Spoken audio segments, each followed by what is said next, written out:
All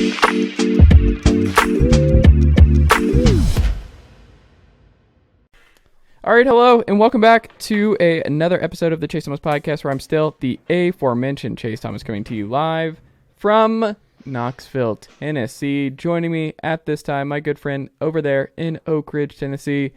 Go Wildcats tonight against Garnes. Stats by Will. Mr. Will Warren is here. Will, good evening, sir. How are you?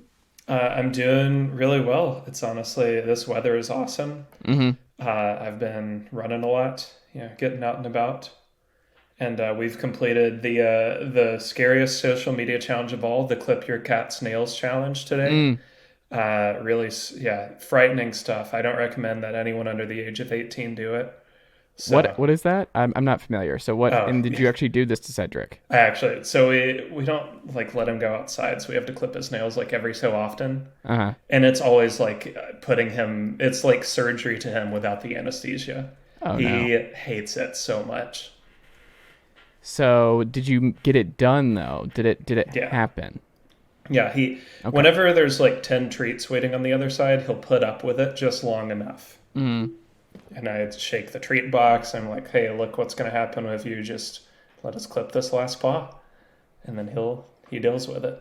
Well, for the good folks over there on youtube.com/Chase Thomas Podcast, they can see Cedric right now. He's very much alive and He's okay. recovering. Yeah, he is recovering from the horrors. I think Samantha, the sports renaissance woman, because Khaleesi's behind me, and I think it's the same thing with brushing, because I don't think she clips Khaleesi the dog's nails, but the brushing to keep her going, man, it's like they make it seem like you're pulling teeth out here, but it's really just you get clumps when you have a floof. You got a little floof thing over here, it just gets clumpy, and you got to rig I don't even know what the term is. Whatever they do with the sheep, what is that called? Is it ream the hair? I don't know what that. That's a good guess. We're investigating. I'm not certain. But either way, we have to bribe her with treats. So did you at least try and do that? Can you get his mind off it while you're clipping his nails? Was there something you could give him? Is he a snacker at all? He really usually isn't, but in times like these, I think he thinks he's earned it. And so we gave him several today. Well, to get over the stress and anxiety of it all. Well, he's not about it right now, Will. As folks can see, he is facing the other way. He's not even looking out the window. He's just staring at the wall. He's missing the window entirely. So he's going through it. So shout out to our one true emo king, Cedric the cat up there. By the way, the best part about doing this when we're both very tired is that I had a bit, a little joke planned, and we hit record, and I do not remember what that was. So you already forgot the bit? Yeah, I don't remember what my bit was. So if we're still working on it. We're thinking about Wes Anderson presents Fran McCaffrey or something like that. So we'll figure something out in time for November. There you go. Well, we start off our new favorite series that we've been doing each week during this off season. Wrong Coach, Wrong Team. Will, next up, Mark Fox, formerly of the Georgia Bulldogs, where that era of Georgia sports was just the one common characterization, because it's no matter where you go, the unless you're at Tennessee now with Vitello being as big of a name as he is, generally speaking, they lump the men's basketball coach and the men's football coach together and everything. And Georgia, though, and Mark Richt, the classiness of Mark Fox and Mark Richt was the main thing that they always talked about with those two. It's they're just such good dudes. They're just such good dudes. And it was what are you supposed to say to that if you're just I don't know if they're the right guys, but they're just so good. They're such good dudes. You love having them run your program, and you're all right, well, isn't the point to win national titles and they're dude, he is so nice. They're so good. Everyone had glowing things to say about Mark Fox for the entire time that he was in Athens, and I think it bought him a lot of time there that a lot of coaches wouldn't based on his results. But then he goes to Cal. I mean, a lot of experience on the West Coast. He was obvious at Nevada for a long time. Had success there, but it hasn't really worked out. I think to this point there are a lot of reasons you could ascertain as to why that's a tough job. But I mean, Jaylen Brown was a Cal guy. I mean, you go back to Sharif Abdul-Rahim. They have had a lot of talent come through Berkeley, and it has been a a good program in the past, you can win there. Who was the other player with Jaylen Brown that was solid? Ivan Rabb. Ivan Rabb. That was right. So I think he was a top 5 pick, actually, now that I'm remembering. he wasn't a top 5 pick, but he was top 5 in that class. I do remember that much. I remember he was second round pick. Yeah. But yeah, no. They've done it in the past. But in terms of whether or not you believe at this point in time Mark Fox is the right guy to get Cal basketball back, do you think that is the case, or is he the wrong guy at the wrong school? Definitely the wrong guy. I think like basically every hiring cycle, they're like generally hires will make sense, right? Generally you can see the rationale, you can understand where they're coming from, and this stands for football too. And probably baseball if I knew more, but there's a hire where everyone universally goes, wait, that guy? Mm-hmm. And so like this year is this Mike White at Georgia. The year before that was probably like Richard Pitino to New Mexico. That was one where I was like, what are you doing? Like what's the link there? That was Mark Fox at California. Mark Fox never coached in California, never grew up there, never played there. He did recruit there when he was at Nevada, of course, so he had like that tangential tie. But he'd been out of it for a long time. I don't think people remember he was at Georgia for 10 seasons. That's what I'm saying. He was there a long time. So did you know that he was pretty nice though? Yeah, so that's we're looking into the reasons why media members keep reporting on why coaches are so nice. Anyway, we won't get into that here. So I think he looks less awful in hindsight at Georgia because of how bad Tom Crean ended up working out, right? Mm-hmm. So, but I wouldn't think anybody would work themselves into a tizzy to call his tenure successful. Then at Nevada, people will look at the record and like, oh, he was really good there. The year before he took that job, Trent Johnson took them to the Sweet 16. That's why Trent Johnson ended up at Stanford. And then slowly over the course of 5 years, they got worse and worse year over year. Just a little bit worse every year with their win percentage. And so he probably was a little overrated in hindsight because of that. I would say now, this is going to be year 4 for Cal with Fox. And he's 15-43 in Pac-12 play. Yet to finish higher than 8th. And that was a tie. So I'm not going to tell you that Cal's an easy place to win at. I think we're both in agreement there. So even with his contract added in, and it's not a small contract, Cal's basketball budget barely ranks 9th in the Pac-12 and is likely going to fall lower given their general direction as an athletic department. Like that school in general just doesn't seem like they've got it together on an athletics front, frankly. Well, you know what helps? Moving to the Big Ten in a couple of years.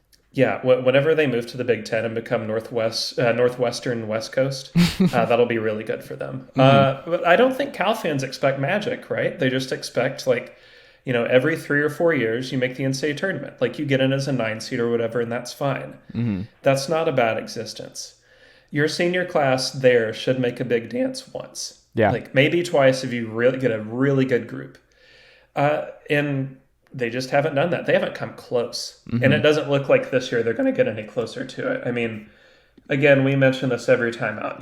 Projections are projections. They're not meant to be perfect. But Cal is projected to finish 11th in the Pac-12. They're going backwards. Yeah, they're not moving any direction in a good way. You could make the argument that the two sides of the rivalry there, Stanford and Cal, have the two biggest underachieving coaches in the Pac-12, though Mike Hopkins has got a real argument.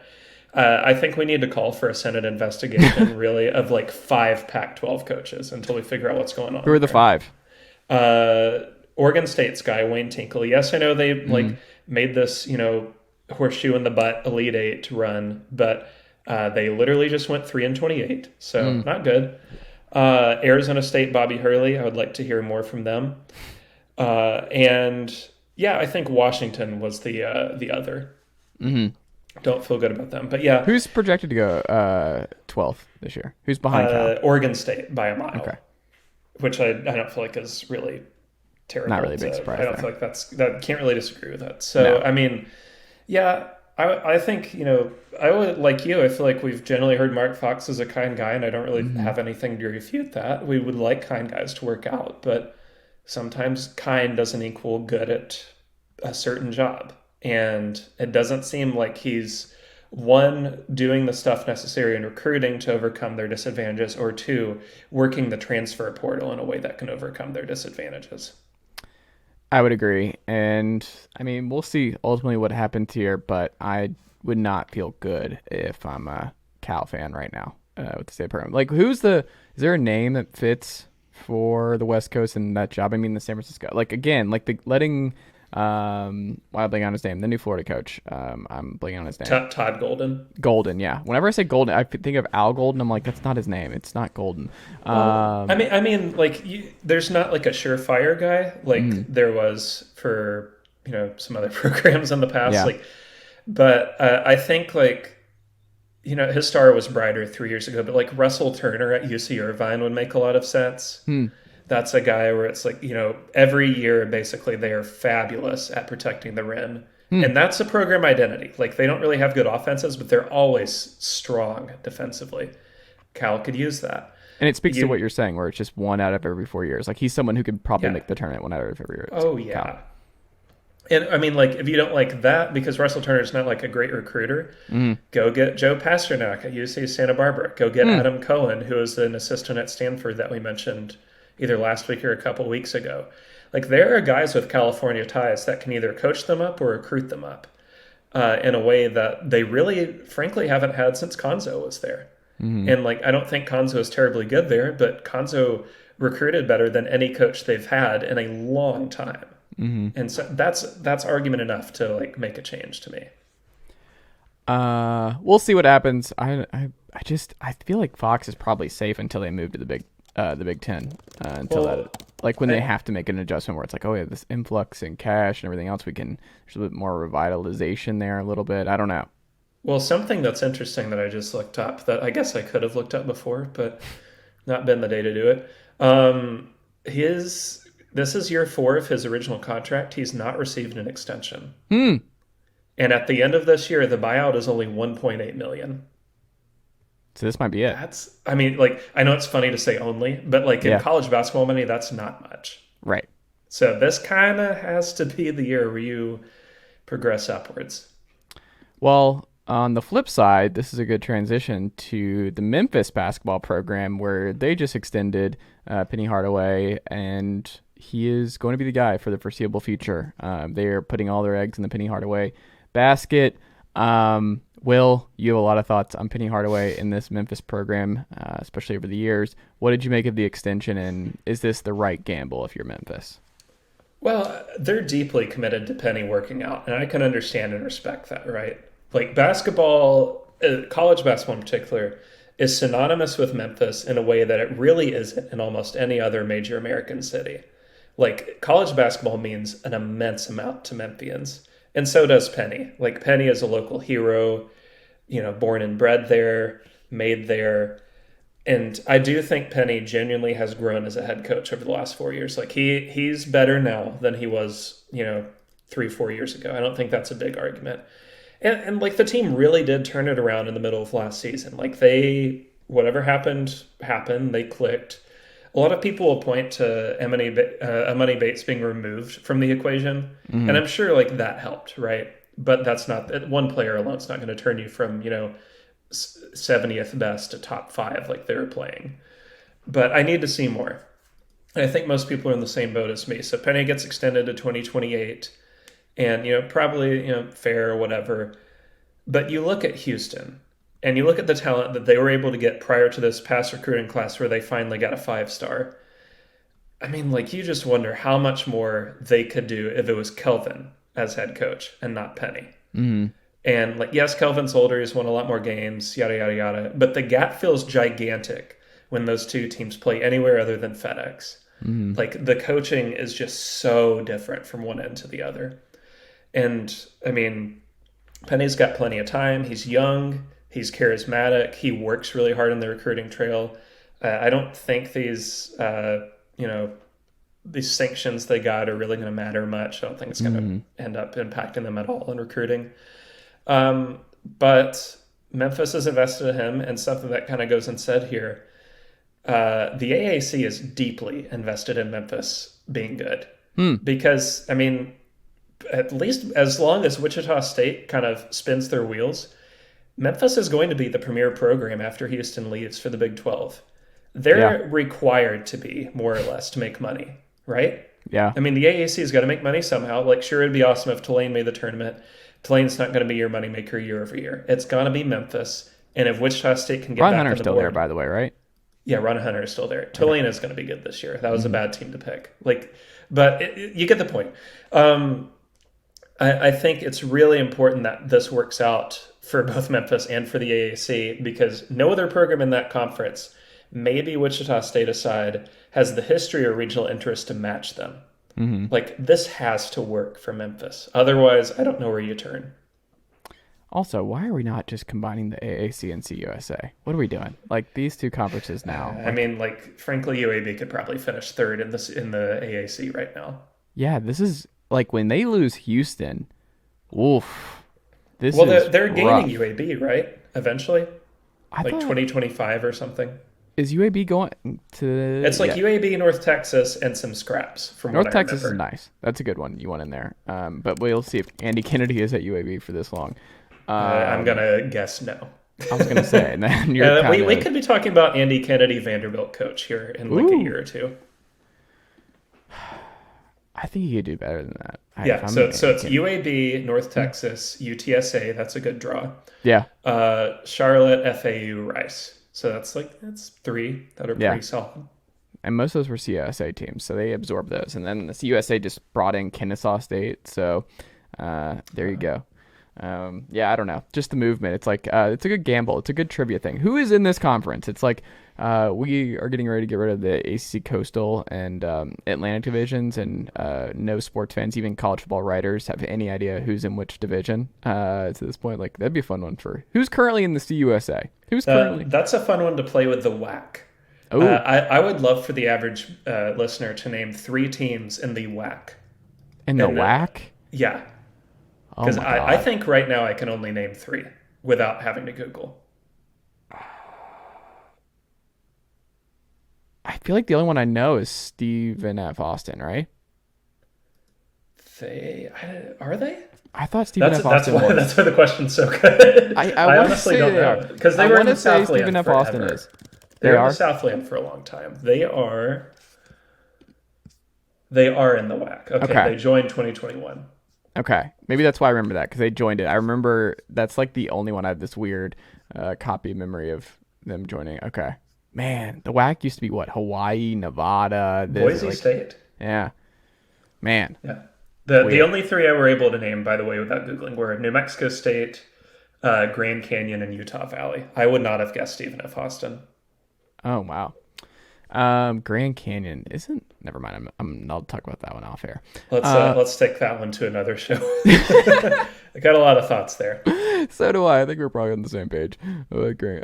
Anyway, Penny Hardaway. Do you think it ultimately does work out? Do you think he has? You said he's grown as a coach. Do you think this ultimately leads to a championship? Do you think he gets to a Final Four ever?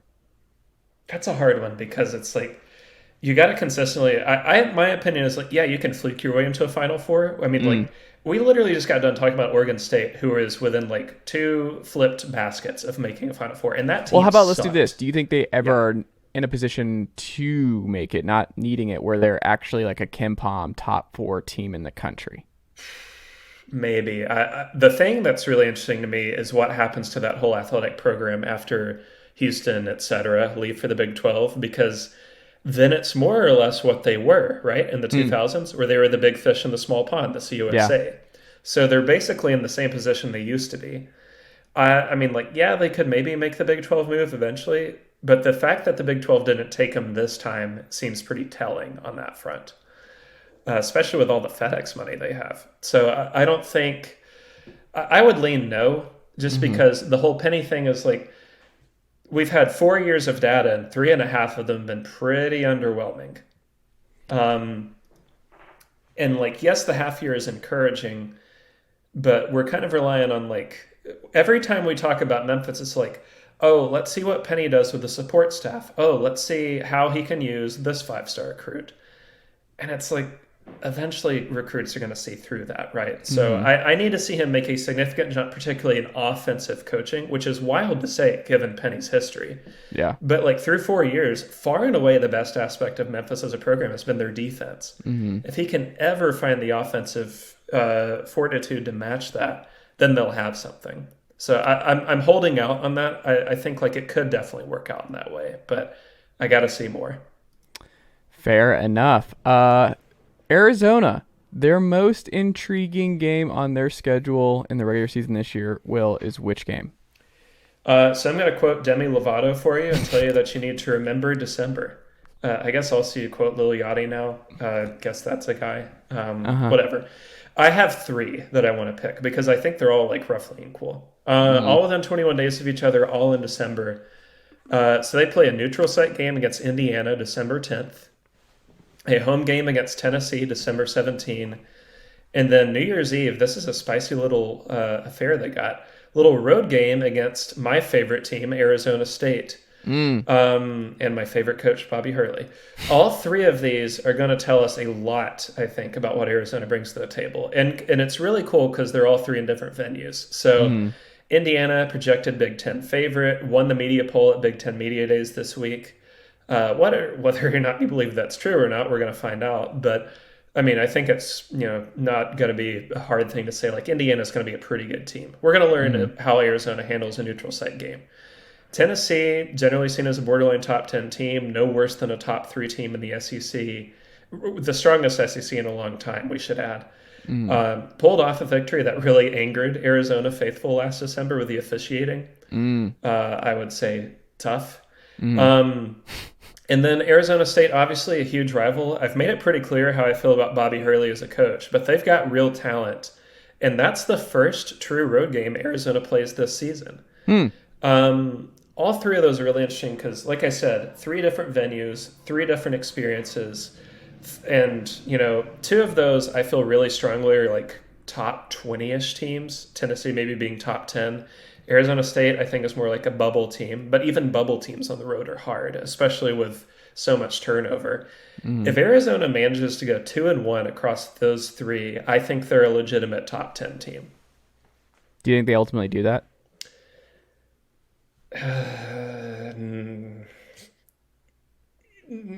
Yeah, I'll say yes. I think this is the real wild card. I think they lose to Arizona State just because first road game with a young team, never easy, no matter who you're playing. How much did that hurt you to just say that? A lot, but don't worry. My king, Mike Rhodes, will be defeating Arizona State. As will Bobby Hurley. He will be defeating Arizona State by showing up.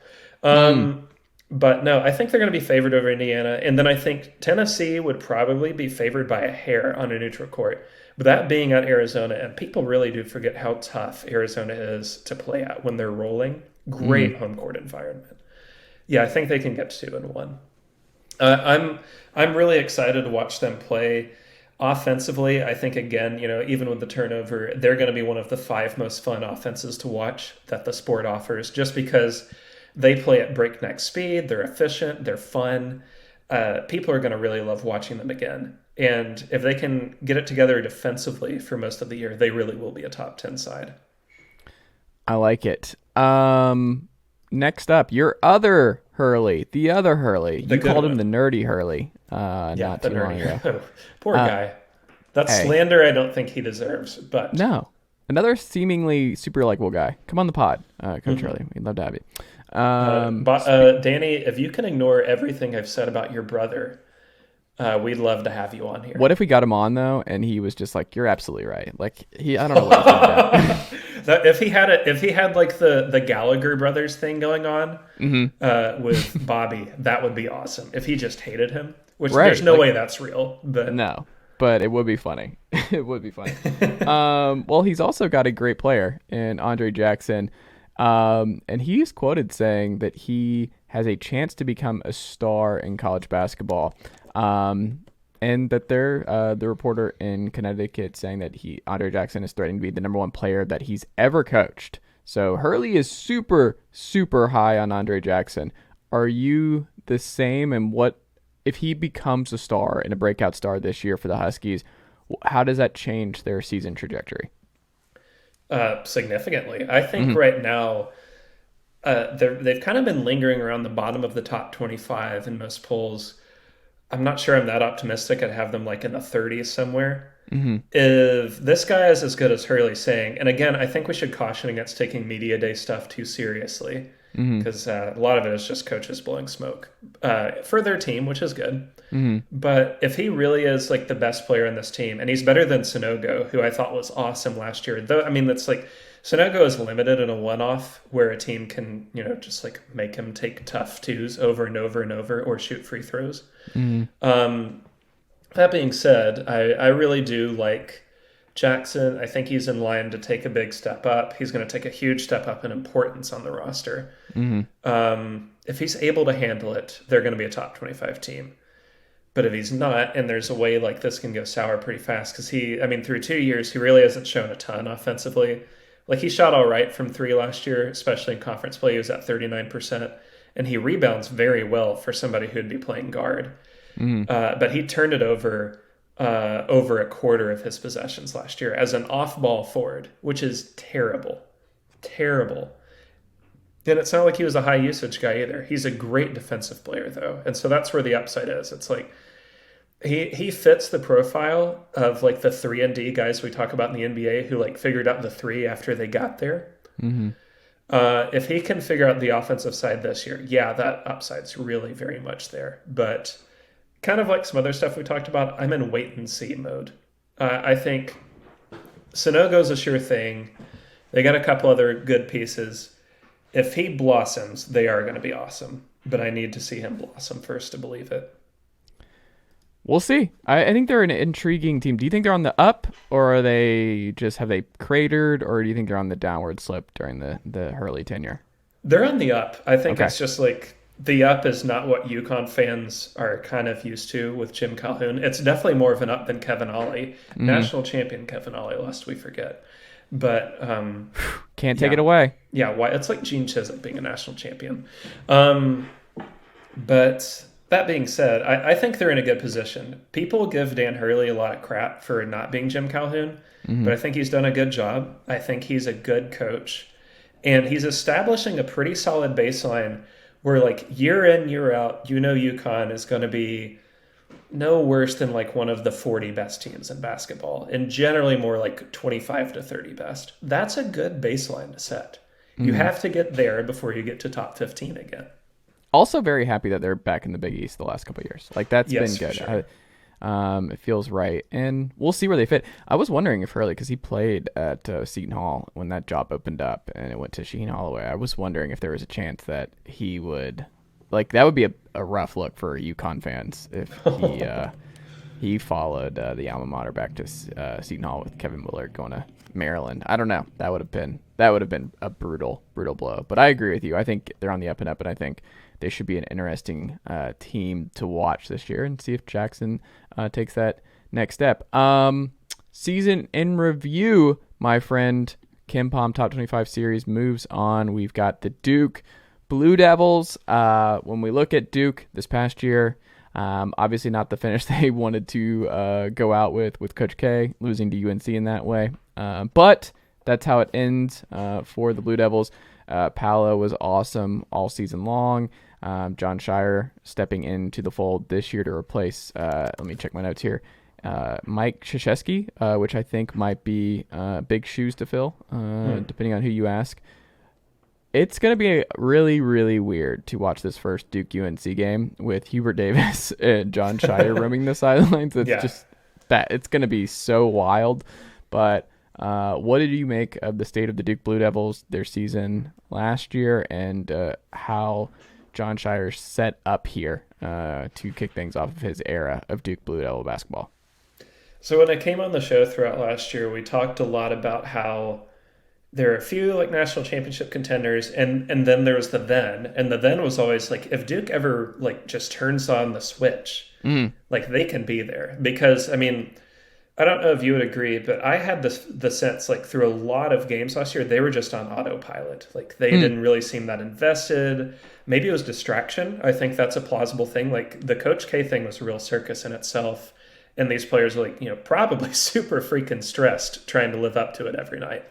And so, I mean, like, Duke wasn't perfect last year. They were not helped by playing in a very down ACC. But it's like, you lose in overtime to a bad Florida State team. You lose at home to the worst Virginia team in years. lose at home to Miami, who did make the Elite Eight. I guess we got to remember that. But then there's like, there were some other various struggles that were pretty nasty. Like they were struggling with like Clemson at home and NC State. And, they had a really tough tussle with Virginia a second time they almost lost. They kind of just seemed on autopilot. It was like, well, if they turn it on in March, then this can really go somewhere. And lo and behold, they turned it on. Like, I thought they were going to lose to Texas Tech in the Sweet 16. They out-toughed them with help from Paolo and from the whole crew, really. I thought that was a great team-wide win rather than just Paolo. Like, Jeremy Roach was awesome in that game. Then you get Arkansas instead of Gonzaga. That's a gift. You out-tough Arkansas. And really, when you look at it, for a final season for a guy who's in his 70s, 32-7, Final Four, ACC regular season champs, ACC conference tournament runner-up, that is a hell of a season.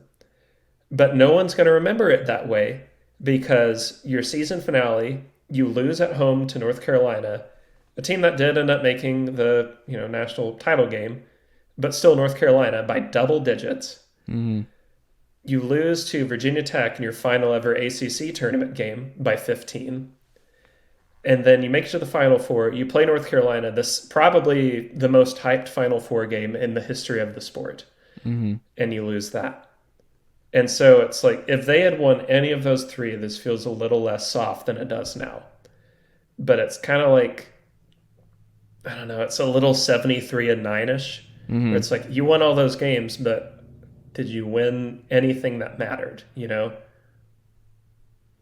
Well, when you go into they did, but it's like, it's just kind of like to go out like that with all those wins and all those accomplishments, that's tough. It had to feel deeply unsatisfying despite how objectively satisfying it should have been. Yeah. I wonder. I think it's more of an issue if he had not won multiple titles. Like, you're just look, the odds of me winning a title my last year is just pretty slim. Like, I think Coach K went into the season understanding that. But, I mean, they got pretty close, but still a great run. Paolo was awesome. I'll miss watching him play.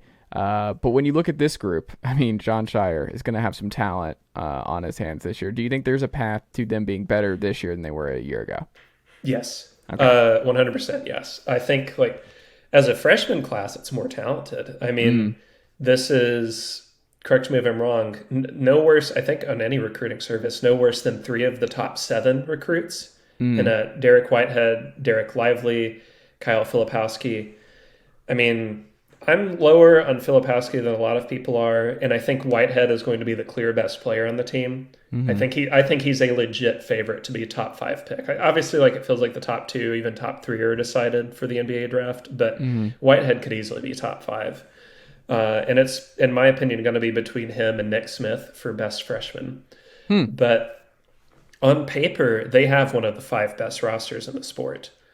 It's a better roster, like, today than it was 12 months ago. Which is nuts to say it, but it's like, they've got the high-end freshman talent. You bring back Jeremy Roach, who is a key figure in that Final Four run. You bring on board from Illinois, Jacob Grandison, who is a phenomenal three-point shooter. And it's been a minute since Duke has had one of those guys, like a phenomenal spot-up three-point shooter. Not like a Jabari Smith type, but like a guy you can pass it to in the corner. It's like, oh, shoot, we can't leave that guy open. It's been a minute since they've had one of those. It's a really great roster in year 1 of a head coach. And that's kind of where it's like, you can envision where this goes wrong, right? Scheyer's just not ready yet. The team isn't seasoned enough. I don't feel like respect is like something that's I feel like they respect him just fine, but like, maybe he's not purely ready for the big time yet. And they flounder a little bit. Not bad, but they're like, 18th. And that's a disappointment given their roster. On the other hand, if Jon Scheyer just does his job, they will be a top 5 team in basketball this year. And I have confidence in him to do his job until I don't. So I think they're going to be really, really good. Do you think they're better than North Carolina? I think they're equal. I think, to be frank, given how everything went for UNC for the first 3 months of last season, it's easier to envision I think North Carolina's got the higher floor, but it's easier to envision North Carolina hitting closer to their floor than it is Duke. Just because Duke's high-end talent is so scary that they really could be even threatening Gonzaga for number one by season's end. Interesting. That first game between those two, there's a strong possibility that they're both top 5 when they meet for the first time. I would be disappointed if they're not. I mean, that could be, both of those games going to be 2 of the games of the year. And we will learn a lot about Duke pretty early because they have defending champion Kansas on November 15th. But really, they're not going to play a tough road game until mid-January. So it's just kind of going to be wait and see, I guess. So they'll get the neutral site stuff in, all of these elite teams do. But I mean, it's going to be a while before we get to see them have a true tough road test. And that's going to be a real sell on how good or not they are, I think. There you go. Will, do you have our stat of the week for us tonight? The best stat of the week is earlier this week when John Rothstein was tweeting out that there were 665 and a half hours to college basketball. Wonder why he didn't tweet that 30 minutes earlier. A lot of people are asking. So really good tweet by John there. No, my honest stats thing right now is like every madman who really loves college basketball, I'm hammering that F5 button. I'm holding down Command and F5 on my iMac MacBook Air, not iMac, for Ken Palm's preseason ratings to drop. Ken, you got to release those for the folks. When is it getting released? Generally, it's mid-October. It's October 16th to 20th is generally a sweet spot. Well, he said some controversial stuff today, so he needs to take it easy. He needs to he needs to do something better than what he said. There you go. Just disagree. 80-team tournament, don't like it. We talked about this. Yeah. Hard pass. We don't need more teams. Exactly. It's just more money. It's not better product. Will, what can the good folks check out from you over at statsbywill.com this week or upcoming? What would you like to play as we wrap up here tonight? Next Friday, I'll be dropping my sort of off-season piece, telling everybody next plans for the site, what's to come for this season. It's going to be positive. I'm going to say more about it next week, though. But after that, we're going to get into Tennessee previews, NCAA previews. I'm hoping to do a lot more NCAA basketball writing as opposed to just Tennessee this year. So it's more fun to sort of branch out and just kind of check in on what everybody else is doing. I'm reminded of the Nate Bargatze joke about how he always went to McDonald's in other countries just to check in on how they're hanging in there. That's how I am with watching, San Diego State. Just checking in. Exactly. We got to kill some time before Elon Musk on season 2 of The Rehearsal. We got some time to kill. Oh, dear God. I really hope that's what season 2 is. That would just be an incredible bit. Will, thank you as always, my friend. Follow him on Twitter at StatsByWill. All that good stuff. Bookmark statsbywill.com if you've not already done so. And I will talk to you next week. Thanks for having me on.